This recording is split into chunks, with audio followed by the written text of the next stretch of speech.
What is going on, everybody? Welcome back to Sideline Summit. I'm Antonio Perez, joined as always by Danny Code, DC, Penn's finest, Chris Coacher, CB Coach Boy. We got another great episode for you guys today. We will be recapping the rest of Week 13. So Sunday Night Football, Bills beating the Niners, and then Monday Night Football, Broncos beating the Browns in a shootout. And then this week we will be doing our NFC tier ranking listing. So basically we're going from who are the NFC favorites, who are some contenders, who could win a playoff game / ruin a season, and who should be going to Colorado's bowl game coming up soon. But of course, before we get into that, I want to remind you guys, leave a like, subscribe to the channel if you're new, and turn on those post notifications so you don't miss a single upload. If you're listening to this on audio platforms, leave a like, leave a 5-star review if you really enjoy our content, and download the episode if you really do enjoy it. But of course, got to start with summits and plummets from Danny. Yeah, I think my summit is pretty simple. That I'm going to Miami in about flight is in 4 + 5 hours, 9 hours. Yeah, man. Can't beat that. So knowing white people, he's going right after we're done recording. So no, I'm leaving. I'm leaving at like 3 a.m. 3:30. Yeah. I know, man. Mm-hmm. That's not even that early. The flight's at 5. Oh, you're right. Shit, you might miss it at that point. Now you probably have some high tech, fast pass, whatever thingy. Knowing you, I don't got pre-check. I should get pre-check though. 1000%, best investment I've ever made. Best thing ever. You don't gotta take your shoes off. Yeah, I know. You gotta take your shoes but off. The, that might be the best part. Like Philly's not even that bad. Like especially at 3:30, dude. I'm just gonna walk in, drop my bag at the check, right through. Like no one's gonna be there. For sure. And then plummet gotta be the weather. It went from 80 degrees on Halloween to 20 on December 1st. So it's crazy how 30 days can change the weather. I would say that's a summit. That's a plummet. That's not a plummet. 85 to 100 is better. It shouldn't be 80 degrees on Halloween. Thank you. Bro, I like to know my planet still works correctly. No, less about the planet. I'm saying more about my personal preferences. Well, personal preference, how about you keep your ass down in Miami and stop complaining? Taking my talents to South Beach. Go ahead. Stay there. Book that one way, man. Anyway, we can swing to Chris though. Oh, I think I pretty much have all summits. I went candle shopping. That wasn't like a real summit, but I love a good candle. And I have this one right here. It's called Thunder. Oklahoma City. Yes. It's like a place that only sells this brand and stuff. But I think they're literally from Oklahoma. No BS, but it smells really, really good. So I went candle shopping. That was cool. So that's like a half summit. The other half of that summit, after we went candle shopping, we went to Mavs Grizzlies, which was cool because we seen a comeback. We seen a really good NBA Cup game actually. But the Mavs had to win by exactly 5+ to get the wild card. They ended up winning by 5 exactly, and they were down 13 with like 7 minutes left, and it was the craziest end of a game. It was really, really, really, really good game. So that was I'll say those two are my summits for that because that game was really, really good. Bang. Plummet. I do have a plummet. I was happy to see Jaden Hardy play. Played horrible. Played 6 minutes and played some of the worst basketball I've seen him play ever. So that was a plummet. And then Dinwiddie outplayed him. So the crap I was talking about Dinwiddie backfired on me because I was saying, just put Jaden Hardy in. And then Dinwiddie started playing good and Hardy's playing terrible. So inexplicably made. Yeah, I would say speaking of I don't know if this is a summer to plummet, but Drew Peterson finally got some minutes for the Celtics. I guess the plummet is that he was in to win the game because we put all shooters in the game plus Tatum. So, they lost to the Cavs. That essentially eliminated them from. I don't know if that was a cup game, but they're eliminated from the NBA Cup anyway. And then this is kind of just like on the fly summit. LeBron heard the father time memes and said, "Shut the hell up." He is like 18 at half on like 7 for 11 shooting. Still hasn't made a 3, so that's pretty concerning. But but it's the Lakers just look like crap. Darvin Ham, JJ Redick doesn't really matter if you have like no good guards. D'Lo, Gabe Vincent. You know, you don't even have any good bit. Truthfully, you have the two white boys and then AD and Bron. And if all four of them ain't clicking at the same time, it looks really rough at some points. And then you have like the rare Rui good game. And on every single episode, you will see me wearing some kind of hat, whether it's a snapback, whether it's a dad style hat. I always got to have something to complete the outfit. And the only place where I get my hats is lids.com. Lids.com has so many different brands, and of course they have a bunch of different styles. Like I just said, it could be dad hat, snapback, it could be fitted, it could be Velcro back. Whatever you want, they got it. And with the NFL season coming up, I know you're going to want to rock and represent your favorite squad. Me personally, I'm a big Eagles guy, and I love this 47 brand throwback hat that I got from lids.com. Or if you're more of a snapback guy, I also got this NBA champions Boston Celtics new era cap from lids.com as well. If you like either of those hats and you feel like you want one to represent your squad, click the link in the description below. Whether it's new era or 47, both links will take you right to lids.com. And the best thing about Lids, they always have some type of deal going on their website. So make sure you click that link and check out any deals they got going on at lids.com. I'm talking rare. But it, we'll see how they continue to move about things. But that being said, we can move right on to some football. The Bills beat the crap out of the 49ers. On Sunday Night Football. Bills, they looked really good. Josh Allen continued to make his MVP case, if not the MVP favorite at the moment. And then the 49ers go from bad to worse. They lost Christian McCaffrey for the year after essentially not having him all year. He only played about 3.5 games. I guess more so not even discussion about the game. I kind of wanted to ask you guys, if you're the 49ers, not that you're in the worst case scenario ever, let's not say that, but you're a team, your stars are getting older, you're going to have to pay your quarterback soon, who, not to say he doesn't deserve to get paid, but you look over in Minnesota, they're a team that has weapons, a really good defense, and a quarterback who's willing to distribute as long as he's not making mistakes. It's kind of working out for them. I don't know if that's a Super Bowl contender team. We'll talk about that later, but it's a lot of questions for the Niners. And I think at least with their stars, aging-wise, it kind of reminds me of it sort of reminds me of Philly or the Sixers in a way, where it's kind of like, okay, we're just going to get a star, hope we're healthy, run it back. But a year from now, everyone's going to be a little bit older. A couple more people are going to have to get paid. Some people are coming back off injury. So I guess we can swing to Chris first. Super Bowl aspirations this year are in the mud for the Niners.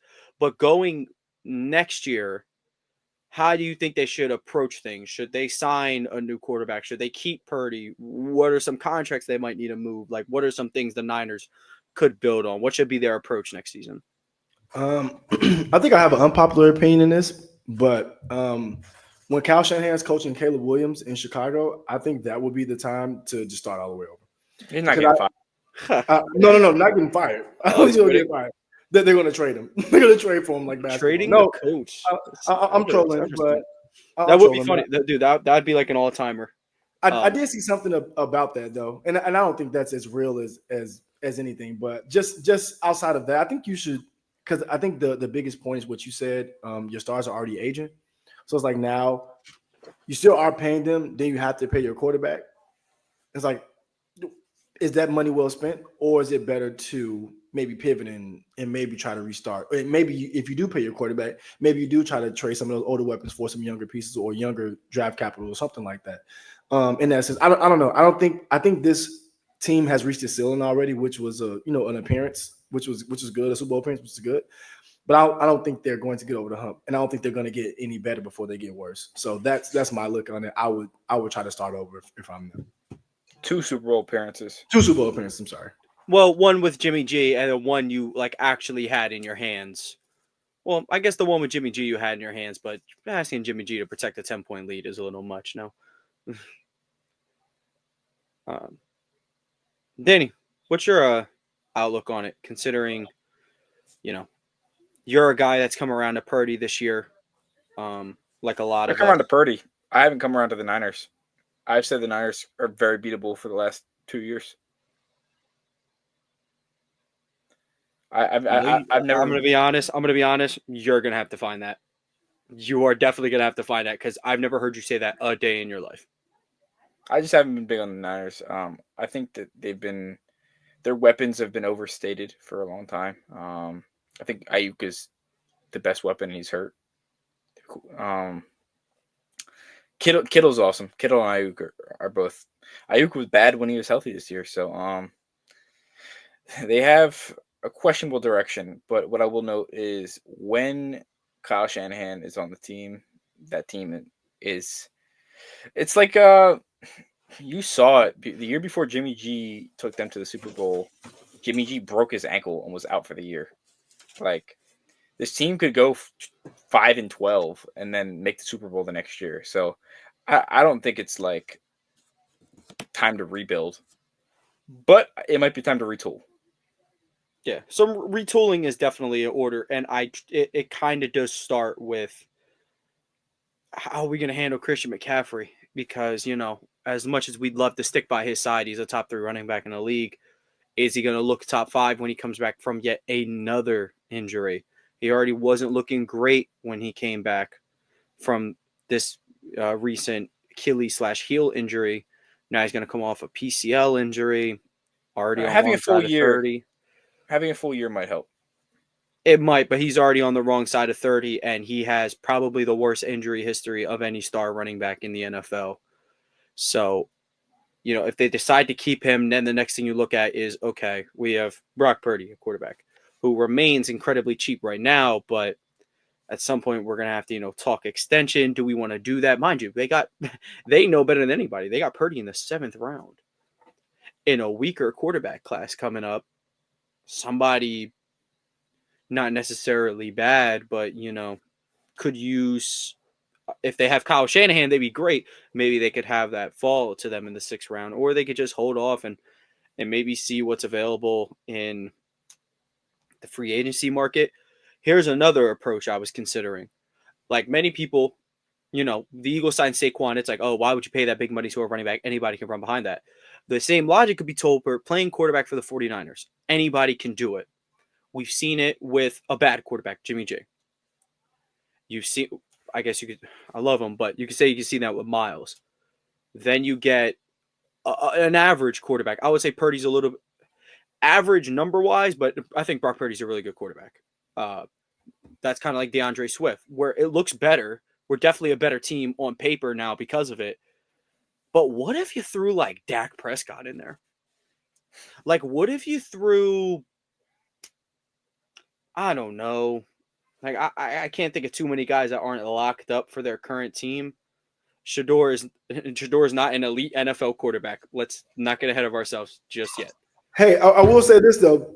People were saying Caleb Williams was the elite quarterback before he was drafted. So I'm saying Shador was the elite quarterback before he was drafted. I think Caleb's elite now anyway, so I'm standing on that. Plus, Shador ain't half the prospect that Caleb is, at least yet. Wait, Caleb's an elite prospect. I don't think he's an elite NFL player yet. Shit, could have fooled me. He looked amazing on Thanksgiving and these past couple games. So, but the point is that one, I'm not saying draft a rookie. That would be plugging anybody, because that's also not their main issue. They have issues on defense that need to be addressed. That you can't use a first round pick on a. Is the prophecy going to be filled? Justin Fields to the Niners? Again, I'm talking about plugging a player who would take them over the top. That I think the only quarterback would be Dak Prescott. We're talking a really good top 10 quarterback who's been putting up gaudy numbers for the longest time. If you just throw him with Kyle Shanahan, mind you, probably the best offensive coordinator he's ever been with is Kellen Moore. You throw him with someone who is levels above Kellen Moore, with the weapons that they have, I think they could truly win a Super Bowl. So that's more so the logic that I'm going with there. If they draft a quarterback in the first round, they're admitting to the tank. They But might they're way too good for that. They might make a call on Aaron Rodgers. That would set I was just about to say that. 80 years. I was just about to say that. They might do it though. I was thinking that. And whatever you think about it, and it would be a bad move. And it would be a bad move because not only is Aaron Rodgers not better than Brock Purdy as it stands today, he's a problem. He's a grown child who I just do not want on my football team, like at all. I believe people like to call guys like him divas. So, yeah, Jets think too. But we can move on to the other game that happened. The Browns lost to the Broncos 32-41 in an absolute funny game. Crazy shootout, bunch of points, bunch of turnovers by both quarterbacks. Bo Nix probably had his ugliest game in a win, which I guess you'll like to see from this Broncos team, who now sit at 7-4, if I'm not mistaken, 8-4, 8-5. They're over. Well, we already went over that, but I typed in the chat right before the game. I said Judy's either going for 0 or 200. Did you say that? I said he's doing nothing or 200 or something like that. Which chat was that? With me and Chris. On iMessage? Yeah. Oh, yeah, you said Judy stinker or Judy 200 plus. And well, the latter happened. So, yeah.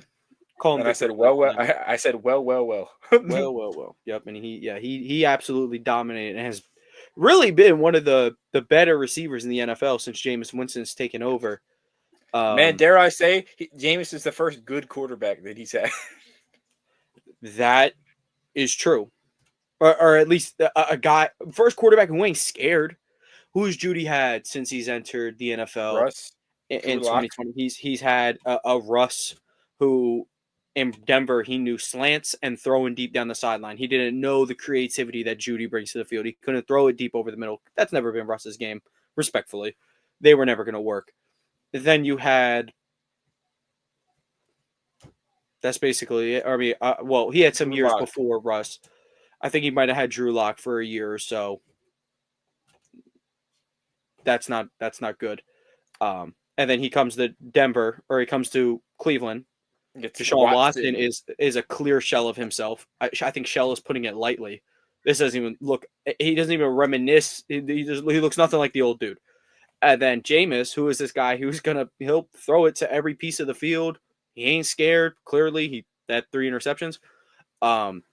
Yeah, but I think having that level of gunslinger worked out for Judy. And for Cleveland as a whole, I mean, they're 2-3 with Watson. But I guess my real question for you guys is, how impressed are you guys with Denver? It can be about this season. It could be about winning this past game. Because, I mean, a lot of people talking about how the Commanders are like story of the season, expected to win this many games. They bring in the rookie quarterback and they're doing this. Denver's kind of the same thing. They're kind of the same thing. They were expected to win 5 or so games.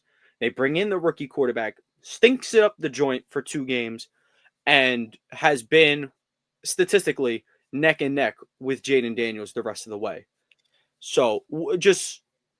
What are the overall thoughts on the Broncos? What's the ceiling? What have you guys thought of them so far? I fear the Broncos more in the playoffs than I do the Commanders. And I'll tell you why. Okay. The Broncos have a legitimate defense. The Broncos defense can actually make offenses stifle, where Commanders are going to have to win a shootout. And in the playoffs, sometimes you can win shootouts in the playoffs. You've seen Mahomes do it year after year. But not every team has Patrick Mahomes. So you're going to have to see a Jaden Daniels masterclass. You're going to need to see, like, the Terry McLaurin go for 200 yards. It's possible. I'm not saying it's not possible. But what I like about the Broncos is you got Nick Bonito, who's making a case for Defensive Player of the Year. You've got Pat Surtain. You've got playmakers all over the secondary, even after losing Justin Simmons. So I really like them. I think they could potentially, they're sneaky to win a playoff game. I don't disagree. I think that's been. I think they've been surprising as a whole. I think every facet of their team's been surprising as far as what people may have expected. I think the secondary's been really, really good. I mean, that's not good to say after what happened to Levi Wallace the other day. Oh my God. But that graphic was so nasty. They didn't have to put that up there. They didn't have to put that up there. They're missing out on the white boy. Riley Moss? Yeah. Yeah. He needs with to get Surtain paid. over there. Yeah, Exciting white DBs. They're diff. And I think that's what's been cool to see. Just every facet of their team's been surprising. I think Bo Nix is going to get the headline because, obviously it's the quarterback. But I think every part of the team stepped up and done really well. And I think, Tone, to your point, they've been the other side of the Commanders. Like, just they're the AFC version of the Commanders this year, I say. In that sense. So I think that was a really good point because I think that's really what they've been, just a surprise with the rookie leading them. And I think the only difference, they don't have as much name soup as the Commanders, so it's easy to kind of look over a couple guys that they have. Yeah, no, I definitely get it. I agree with Danny's point about the Broncos actually have one of the like real elite defenses in the NFL, at least when healthy. And that's going to go a long way in the playoffs. And Bo Nix, one of his biggest strengths is it's either a lot of kind of Russell Wilson-esque. He is going to launch rockets or he's going to get the ball out of his hands fast. And that will play his part. If he can get the ball out of his hands fast, not let himself get pressured, yeah, they could play a little bit of spoiler for sure. I would say they could, dark horse run this thing into a Super Bowl. But yeah, I mean, dare I say, Bo Nix looks a little like another former Oregon quarterback. No, he doesn't. The way he moves, I don't know. He reminds me of another former Oregon quarterback. I have no clue who you're talking about because he doesn't look a damn thing like Justin Herbert. Marcus Mariota. Duh. Anyway, let's get into some NFC tier ranking. So I've made the tier list, and then we're going to discuss where some teams may or may not be. A reminder, tier list: Super Bowl favorites, Super Bowl contenders, spoilers / playoff contenders, and then Colorado games is the final tier. Start at the top, just like we did with the other one. Two teams I have up here that I don't think are debatable, not because I'm utterly stubborn, but because I think we'll all agree here, is the Lions and the Eagles. They are the two best teams in the NFC. Depending on who you ask, they're the two best teams in the NFL as it currently stands. And then I do have a third team here, which I'm sure one of, if not both of you, are going to disagree. I do have the Packers here. But they are in parentheses as a tweener between contender and favorite. But I'm willing to hear out Chris here because he clearly disagrees. I think I just may be a hater, bro. I think I'm just gonna say. I think I'm just gonna say no. Yeah, I think I'm just gonna say that. I think they are good. It's just something. Do you know, when something's just off a little bit to you, where it's like, this is cool, but something's off. I can't even put my finger to what it is. It could be that I'm not a huge fan of Jordan Love, but I want Jordan Love to be good. I just don't think. I don't know, but I see your point, and I won't debate it because I can understand it. I think, especially if I was caping for the Ravens to be in, from what I saw, and it wasn't even because of being a homer for the things I picked out. I could easily pick out 4 or 5 things for the Packers that could easily make them. I think the only thing that makes it shaky is their defense isn't as good as the other two, I would say, in the Eagles and Lions, or as consistent among times. I think, well, not the Lions, but especially with Hutchinson. But you know what I'm getting at. I think it's just that's what it is for me. But I'm cool with them being the third one. Danny, what do you think? Because again, the defense is a big problem, and while a lot of people, spoiler, a team in the next tier, the Vikings, a lot of people might not look at them as contenders because they don't have the elite quarterback to back it up. I think the same thing can kind of be said with the Packers. Like, yeah, you have the elite quarterback. Where's the elite weapon? So anyway, Danny, what I'll say is about the Packers. They don't belong in a tier with the Eagles and the Lions. The Eagles and Lions are just feel like a step above. I like seeing the Packers as like a high level contender. I think they could win playoff game. I think they could even make the NFC Championship. I just don't feel like they could beat the Eagles or Lions in the playoffs as things stand. So I can agree with that. I just think they're so much better than any other team. yeah, That, like so they could be stuck in a little bit of they no almost man's land. deserve their own tier, right? Like Yeah, but I wanted to give them benefit of the doubt. They're only getting better. This defense is only getting sharper week to week. Jordan Love seemingly has that button to flip the switch once the weather gets colder. yeah, My Steelers concerns Packers are Super the wide Bowl. receiver drops, Run it back. and so I'm fine. I think I'm good. We'll keep them where they are. They are the ultimate tweener. A little bit better than your average contender, just probably not on the level of these teams. So we can plug them, keep them in A tier, but I'm literally going to hit the return button like on my phone. How about this? Just to, Eagles and Lions are S tier. They're A tier by themselves. there's only 4 tiers, so we'll try to keep it that way, but there will be a clear gap amongst them. Moving on to Super Bowl contenders. Now, NFC is like all over the place.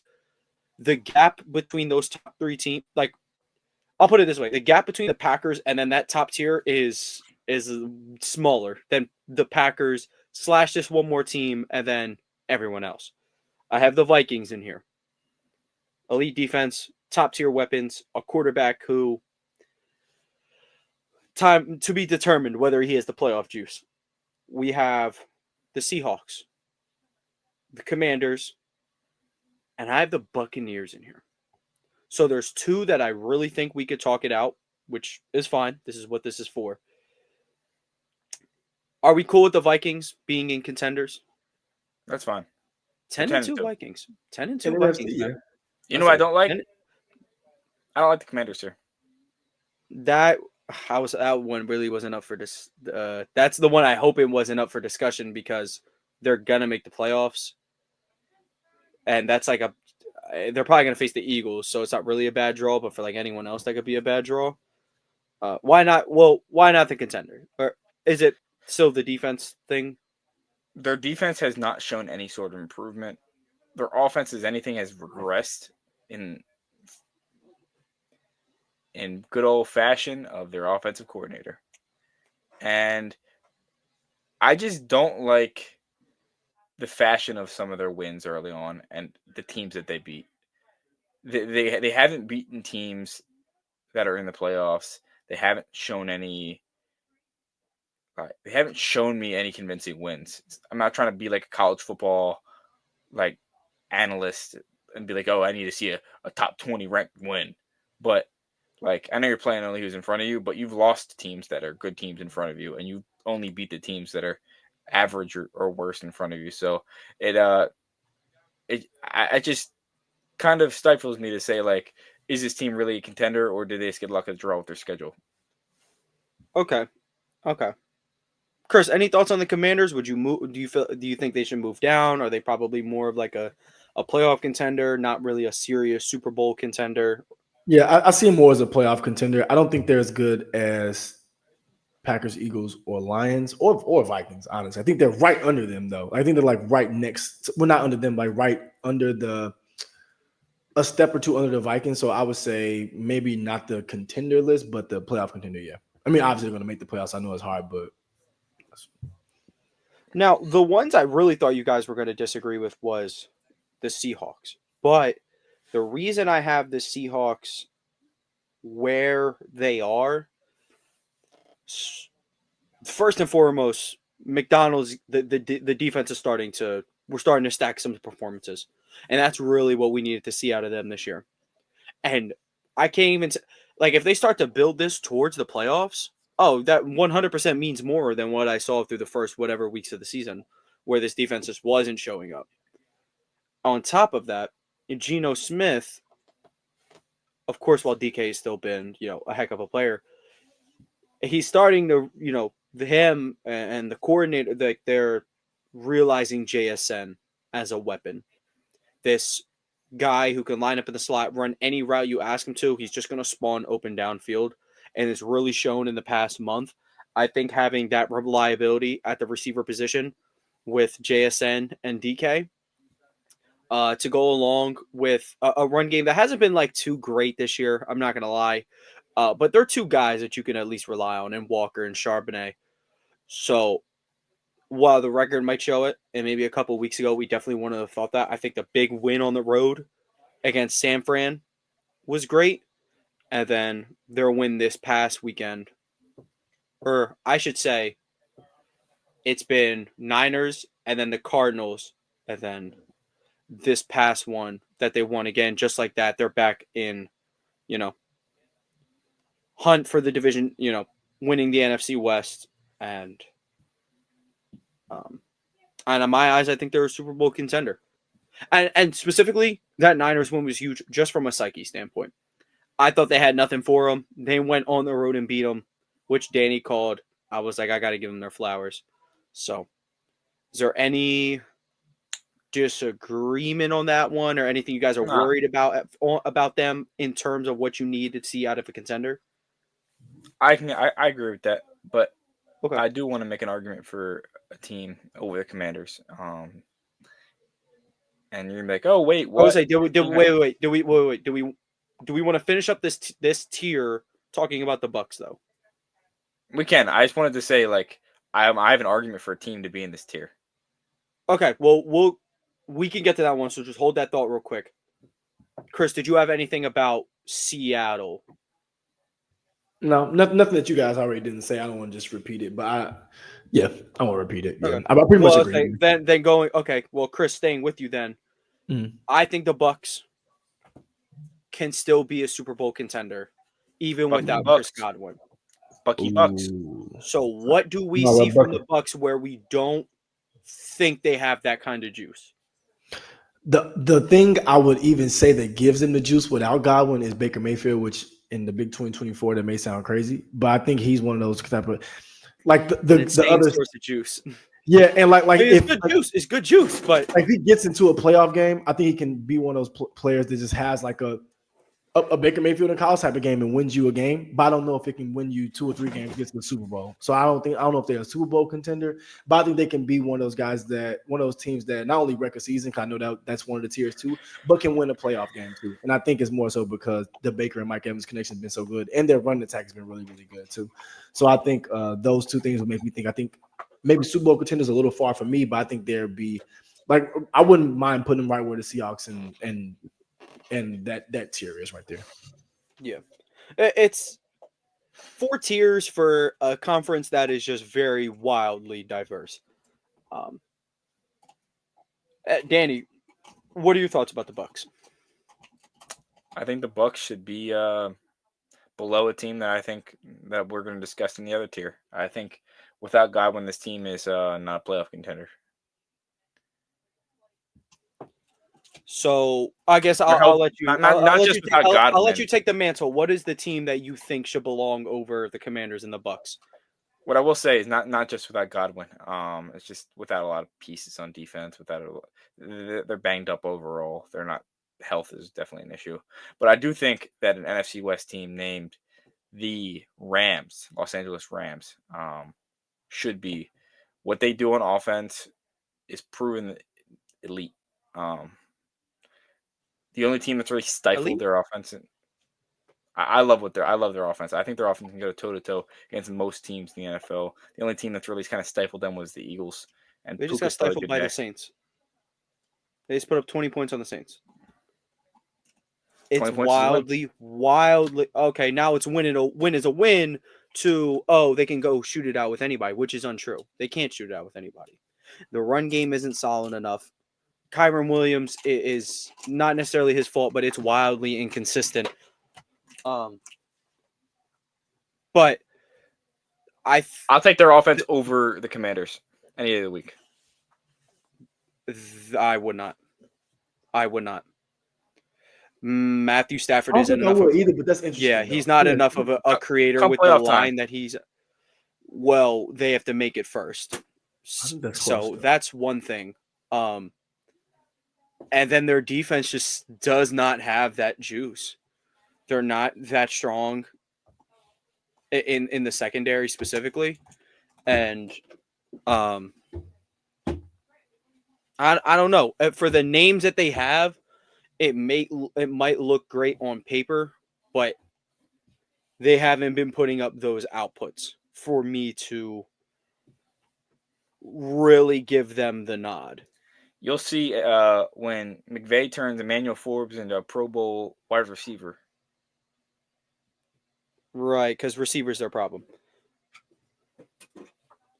No, but they've been stifled a pretty good amount of times by some teams they should not be stifled by. You get held to 15 by the Dolphins, 20 by the Eagles. Truthfully, you got held to 13. You got held to 21 by New Orleans. You only put up 20 points on the Raiders in a 5-point win. You only put up 19 against the Packers, 18 against the Bears, which is fine. The Bears defense was really good at that point. Cardinals hold you to 10 points and a 20-point overtime loss to the Lions. They have some pretty bad point per game performances. They're 5-2 since getting the receiver duo back, which is fair. I guess that's something you could point out. Those wins are the Saints, the Patriots, the Seahawks, the Vikings, which is a really good win, and the Raiders. Yeah. So defense doesn't really sell me all too much against elite offenses. They've had their number, and even offensively, they go. You got to be able to beat the top tier defenses. So I'm just kind of not sold on them at the moment. I'll go as far as to say I think they can. I could put them top tier though, top tier of that tier. So they would be. I'll go as far as to say I think they can go beat the Bills at home this weekend. Sure, die on that hill. I won't though. I think that I mean the Bills are arguably the Super Bowl favorites right now. So I'm personally not going with that. I guess I can see a world where they're better than Commanders. I guess I can get down with that. They're just wildly inconsistent. They could simply be hosting a home playoff game against the Commanders. I mean, at this rate, the Seahawks hold their own destiny. So, yeah, take that for what you will. But the next team to talk about in this, I guess the couple teams we're talking about, at least in this range, there's not really a lot to debate on. Cardinals, Niners, Falcons. Now, Niners, I think as long as Purdy's playing, they'll be in the playoff hunt. So I think it's fine to have them there. The Falcons are like giving away this like day by day. So I'm not really too sure on. I mean, like they're still in division lead, so I'm gonna respect them as much as I respect the Bucks. So maybe that means I should move the Bucks down. I'm not exactly sure. Well, let's talk about the Cardinals. They're similarly built to. I don't want to say similarly built to Los Angeles, but they have this very well coached defense with not a lot of high end names. I mean, I think they're like the best player on defense for them this year has been like Kaiser White. And then on offense, you have Marv and Trey McBride, and then just some guys. You have James Conner in the backfield, which is really good. Of course, spearheaded by an elite quarterback. Michael Wilson's been solid. Greg Dortch. He's been really good. He's been really good. Shout out to him. But I do think that the Cardinals have a very favorable schedule down the stretch. They have, if they beat the Seahawks, I mean they could lose the Seahawks, but if they beat the Seahawks, Patriots, Panthers, divisional game against the Rams, it's gonna be a hard one, and then Week 18 against the Niners, it's gonna be a bloodbath because it's gonna be. But that could be for a division. That could be for a playoff spot. The Niners won't be playing for a playoff spot. No shot. I don't like how you. I don't like how you say that. The fat lady sung. I really don't like how you say that. Because they're still going to have Purdy. Kittle, Debo, Purcell. I wouldn't necessarily, and they have like arguably the best coach in the NFL. So I think I don't we're like their getting a little schedule at all. far fetched. What's their schedule? They got the Bears. They should beat the Bears. If they Okay. lose to the Bears, they're cooked. Let's put that out there. They probably won't unless the Bears have interim boost. But They're playing the Rams, who beat them already once this year. The so Dolphins. are the Rams penciled to beat them, or are we gonna respect the split? How we do with most division matchups? That's fair. It's fine. The Dolphins could easily beat this team. The way they're lined up in a shoot. The way the Dolphins have looked, give me the Niners easily, no doubt. And then they get the Lions. Okay. And I don't see Purdy running this table. He needs to run the table to make the playoffs. I don't think he'd have to run the table. Where do they 5-7? They're 5-7. It's possible to get in 9-8. It's possible to win a division at 9-8. I just don't see it. Regardless, from a standpoint, I'm talking as a team. They're far from cooked. They're going to compete.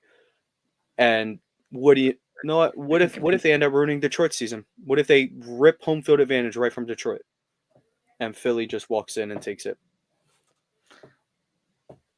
I think you're truly underrating this Niners team at this point. Yeah, they lost a bad one to Buffalo in Buffalo. Who's beating Buffalo in Buffalo this year?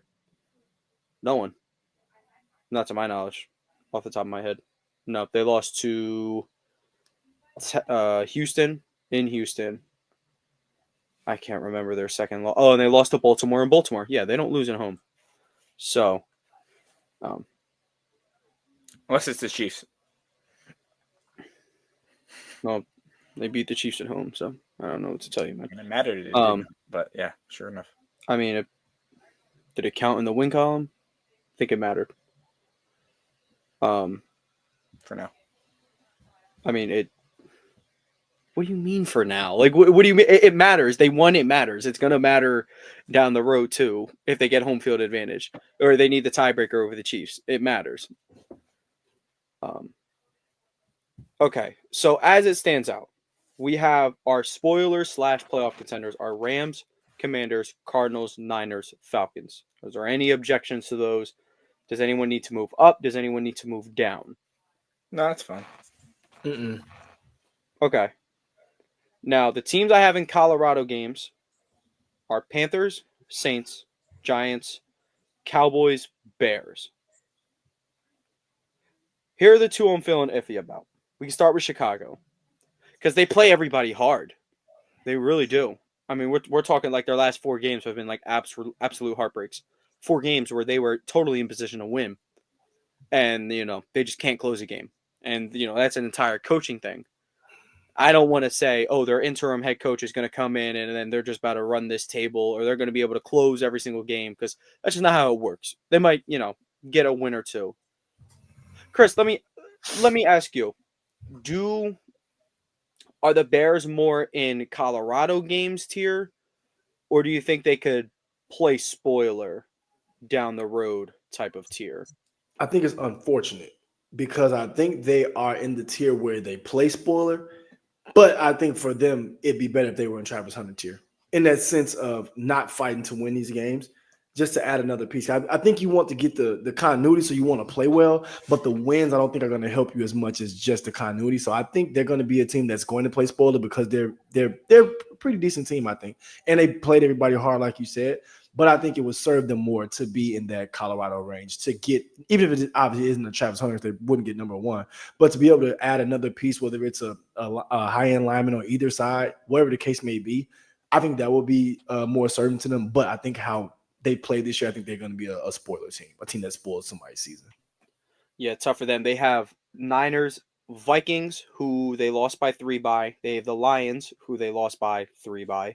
They have the Seahawks, and they have the Packers, who they just lost by 1-2. So they know they can play all these teams tough. I guess it's just the urge. I don't know. It's like so I had this theory for Dallas the year before Wemby got drafted. I was like, bro, they should just be bad one more year because they had their pick. I was like, bro, they should be bad one more year and get a top pick I mean, they got Kyrie end up doing that in this next summer, but it's like I want them to be bad enough to be able to add a top 10 pick or a top 8 pick to where they can get that lineman on either side of the ball. I just want them to be that. But I think the pride that the city has, first of all, in Chicago, the pride the Bears have, they're going to try to win these games. And they're going to clip one of these teams. It's just going to happen. They're going to get one of those close wins that go their way. But I think it's just served them more to lose. Danny, what do you think? Do you see the Bears as a team that should be, you know, going to Michigan's bowl game, checking out their interior linemen?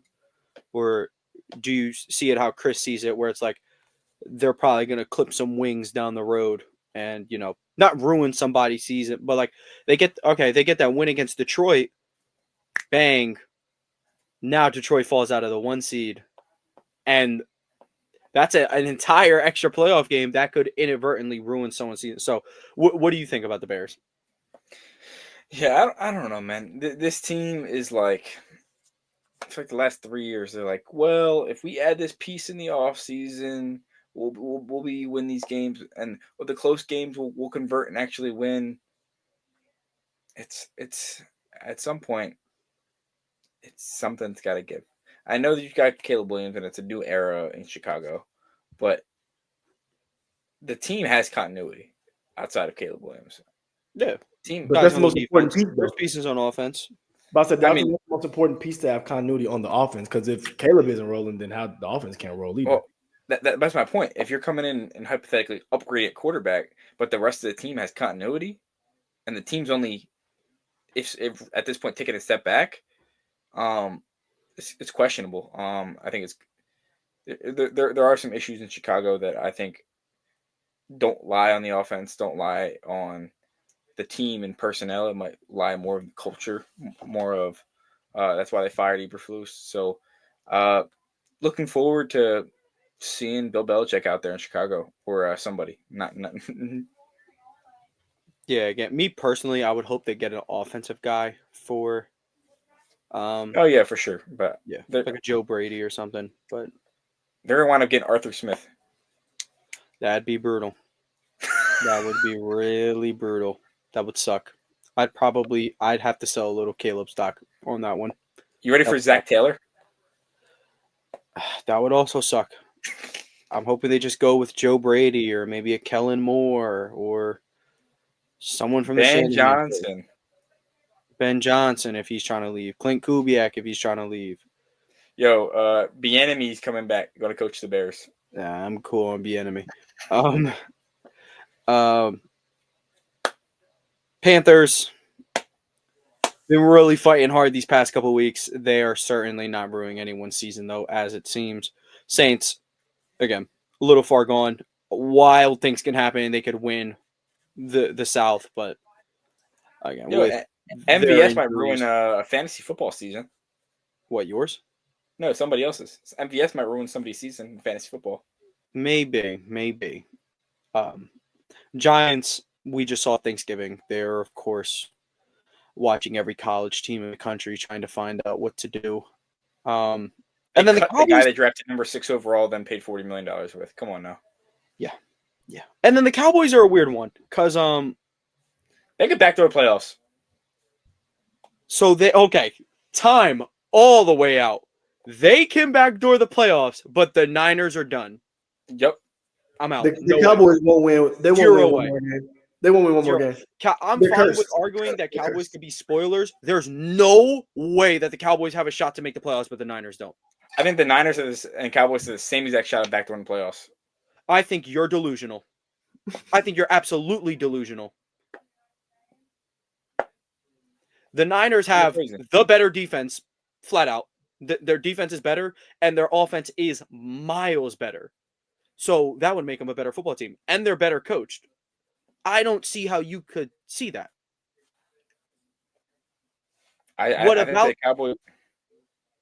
What about the Cowboys screams backdooring a playoff spot? I mean, I don't think either of them do, but they could. I think they have the same exact schedule, same exact probability of backdooring a playoff spot. I definitely don't think it's the same probability. You line up two teams. I don't care who's on the roster. One has Brock Purdy, one has Cooper Rush. I'm taking the team with Brock Purdy. And on top of this, now you add context. Brock Purdy is the better team. So Actually, the Cowboys did lose to the Niners, so it's cooked. That did happen. That did. Yeah, I mean, it probably cooks that, but yeah. So inherently, the win probability for playoffs does change. Not to shit on the Cowboys too much. They have the Bengals. Probably going to lose that one unless Cooper Rush puts up an all-time day against an all-time bad defense. They have the Panthers. That's very winnable. The Buccaneers, probably not. Eagles, probably not. And then they have the Commanders, who they've proven they've beaten already. It's not a favorable schedule just because of the inconsistencies you're going to have as Cooper Rush's quarterback. You have the big win against the Commanders, which is good. That's kind of why I want to give them the respect of maybe could play spoiler, but at the same time, your next win is against the Giants. So I'm like, I don't know how much I really want to expect this mini win streak. Could they go through? Could they go 3-1? 3-1 in 5 games would be marvelous, but 4 games, no? 5? No, it's Cowboys, Panthers, or it's Bengals, Panthers, Buccaneers, Eagles, Commanders. Could they get 3-2? I cannot even see a second win here. I don't think they'll beat Cincinnati. I think they'll beat Carolina. I don't see them beating Tampa Bay. I don't see them beating Philly.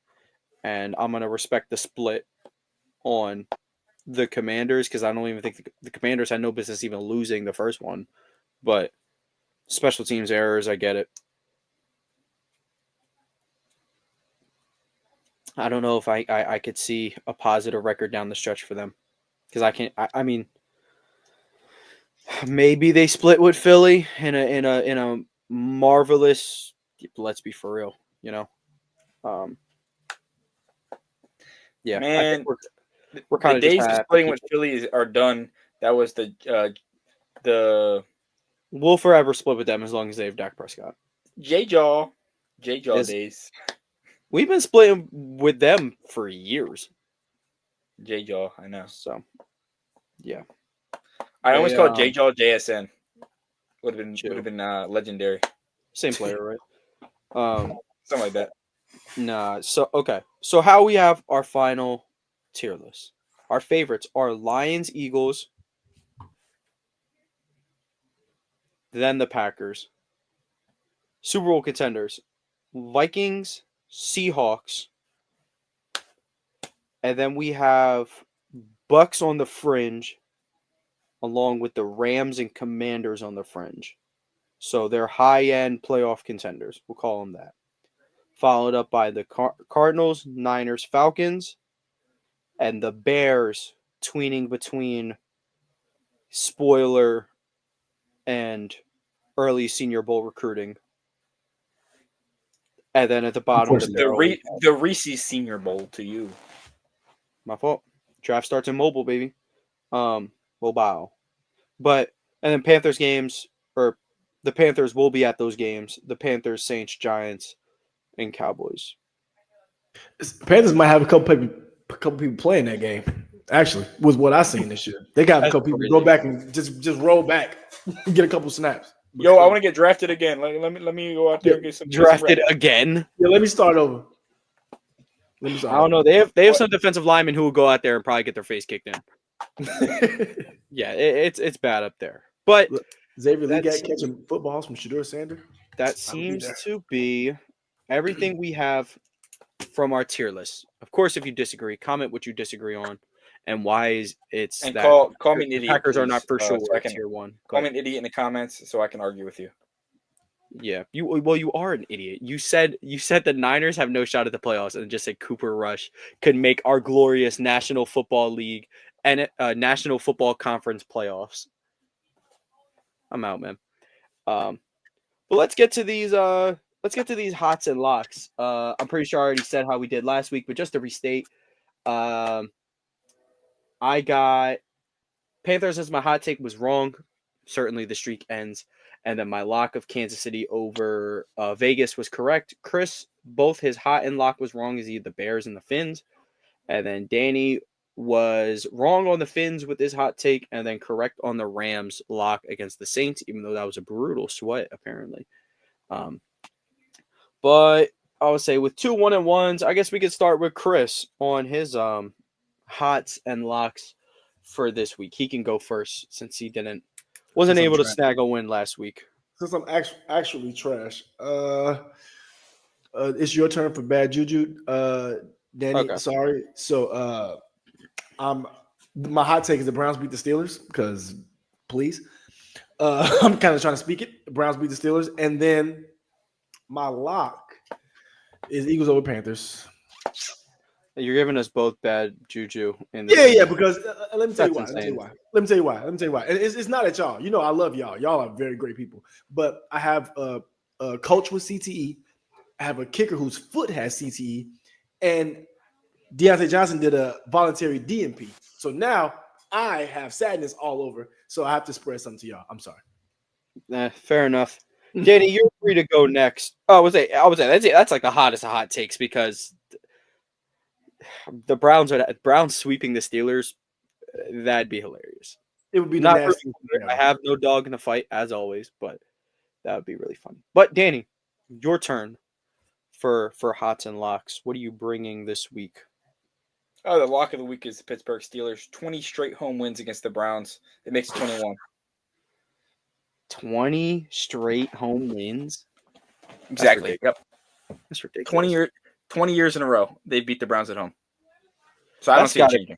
That's before Ben, right? Or is that just in time for Ben? Man, that's the start of Ben's career. Ben's never lost to the Browns at home. That's pretty sick. I'm not gonna lie. That's pretty sick. Just like Big Ben himself. Anyway, not just Ben. It's been multiple other quarterbacks that have lost, whether it's Mike Vick or whoever it might be. Mike Vick. Mike Steelers legend, by the way. Insert Nets KG video. Yeah. Blow my mind. And I might have alluded to it a little bit earlier this week in the video, but give me the Rams upsetting the Bills. Might as well stand on it, right? You stand on that business. Stand on it. I just got a notification. The Lakers lost by 40. By 40. Miami Heat. Yep. They let the Miami Heat put up 130 on them. That is ridiculous. Oh, I don't know if y'all knew that was the. LeBron had 29 though. We don't care. No, we do care. That was the South Bay Lakers playing. Unfortunately, they had lines with Max Christie, D'Angelo Russell, and Rui Hachimura and Dalton Connect at the same time. Bronny was hurt. Chris. I can't even blame the coach. You know why? I can't blame JJ Redick because the team stinks. I said that a while ago. JJ Redick has, but I will say this. I know that's on basketball, but I want to get this off. JJ Redick has done good. He's brought new sets. He's brought a lot of new things. It's just the coach can't go out there and play too. Like they have to. Last year, the Lakers played says who? Let him get that Achilles surgery. He'll help Bron out. Oh yeah, JJ. He can go out there and play better than Rui Hachimura's been playing. I agree. He said I can get you 12. I might let up 20 though. I'm cool with that. The Lakers last year were playing football. This is the first time the Lakers have been playing basketball in like 5 years. Yep. They were just out there running around, running routes, running to the corner. They won a champion. They won a championship off AD Bron Buddy Ball. Doesn't get better than that. I mean, Buddy Ball with the dunker position and some backdoor cuts does the trick this year. Except Bron is all about. Bron is just very old, so you need the Bron carry of the lifetime. Good thing you have the seed. So, my lock for the week, I'm going to roll. I feel like you're gonna go with the Bucks over the Raiders or something. No, I was looking at it. Tampa Bay trolled a little bit too much for me last week. I'm gonna oppose you. I'm gonna lock the Bills here.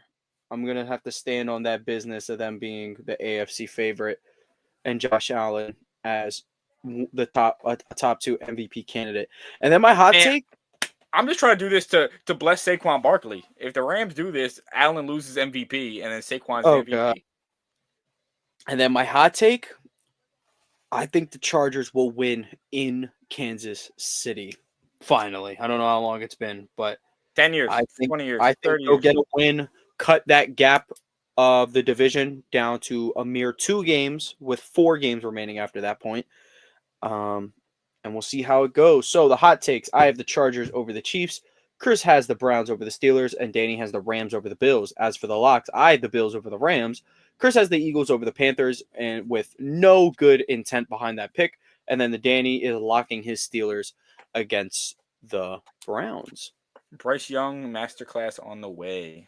I was just offsetting Danny because I knew Danny was going to pick his team, so I was trying to help him by giving bad juju. And then I was helping you, Tone, because yeah, I did. I helped. I'm so sure, right? I don't pick my team often, but the Browns is the Browns. They're not winning twice. I'm gonna be honest. Like I hate doing that. Like that's one of my least favorite. Oh, the Browns are the Browns, or the Hornets are the Hornets. You know, like a bad team is a bad team because the Browns had a really good year last year. So going into it, I'm like, I'm not just gonna say they're gonna be bad because the Browns are the Browns, but like, damn, Browns are the Browns. They were kind of right. However, I thought Deshaun Watson would get hurt or benched way earlier, and he didn't. Now I'm not saying Jameis would have solved all their problems, yes, or thrown into the cell. So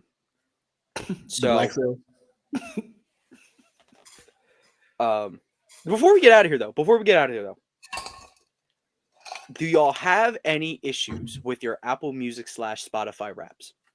I haven't even looked at mine yet. I'm waiting until December 31st because I want it to be fully all the way. Okay, that's fair. Danny, who's your top artist? Can I guess? Zach Bryan? Okay. That's what I thought. I don't think I've heard a Zach Bryan song before. Who number 2? Same here, dude. Everyone I know has Zach Bryan, Morgan Wallen somewhere in their top 10. I don't like country music, so I've heard Morgan Wallen twice on Lil Durk songs. So who's number 2? That's crazy. I like your number 2. I'll let you guess the top 5. Is it same genre or no? Oh, I'll guess top 3. Okay. Two of the same genre. One's the third. Okay. Different genre. I'm gonna assume Morgan Wallen's at 3, and Drake's at 2. Morgan Wallen's 2, Drake's 3. Okay, that's fair. My top 3, to no surprise to every. Actually, hold up. This is a surprise though. Drake is not my number 1 for the first time ever. In all the years I've been getting Apple replays, which is 5 years or so, Drake wasn't my 1. Yo, I had to put a special shout out to Steven by Chen. like 8,000 minutes. He would be at 15,000, and the next closest will be at like 7. But he's been that's crazy.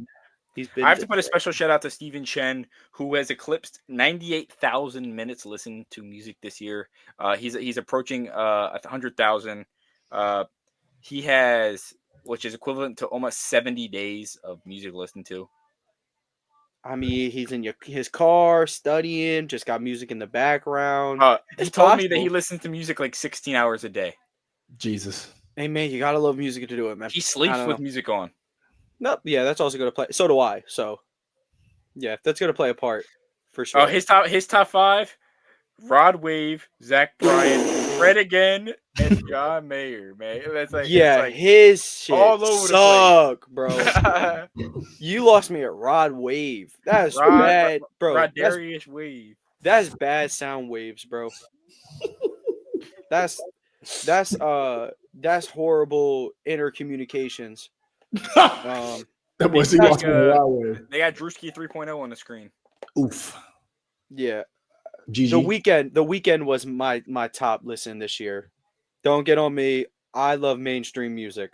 My third, which I wanted to make it third this year, my guy Uski, who makes all of our music. If you want to hear any of his music, it's at the bottom of the description. He cracked third though, which is great. Fourth was Cole, and I don't expect anybody to see my point of view on this, but Taylor Swift was my 5. Hey, that's tough, but I can't deny Apple Music did not glitch. They know what they're talking about. Now I do have a month to spam my 6 favorite artists or my 6 top artists to get her out of my top 5, so I can post it by the end of the year. I'm gonna have to do a lot of Michael Jackson minutes, which I have no problem with. That's fine. No, you should do. Or I could blast the Drake minutes and get him back to my top spot. But you should do is listen to Orlando Magic. We're not bumping the Orlando Magic theme song. We're bumping the Sixers win theme song. That's what we're doing. 10, 1, 9, 2. 8. No, it starts at 1. Know your theme song, by the way. I know, it's but 1, 2, 3, 4, 5 Sixers. 10, 9, 8 76ers. Thank you. I was starting with the best. I know you started to forget because you only have 4 wins on the year, so you kind of lost track of time. I'm sorry that the win isn't guaranteed anymore when we play the Hornets. Hey, nobody said give. You're looking at me like I did it. I didn't do it. Look. Hey, I want to tell y'all. So I haven't done my rap check, but I'm gonna guess my top 5. I'm gonna guess it, and I want to see if I'm right. I got J. Cole. Of course not. He's not even close. Drake. I think J. Cole might be at the end. I got Drake. I know Drake's gonna be in there for sure. Drake. Yeah, Drake's gonna be in there for sure. Travis is gonna be in there for sure. Travis will be in there for sure. Future's gonna be in there for sure. Those 3 are gonna be in there for sure. That's great. Listen, Gunna's probably gonna be there. And if I had to pick a 5th,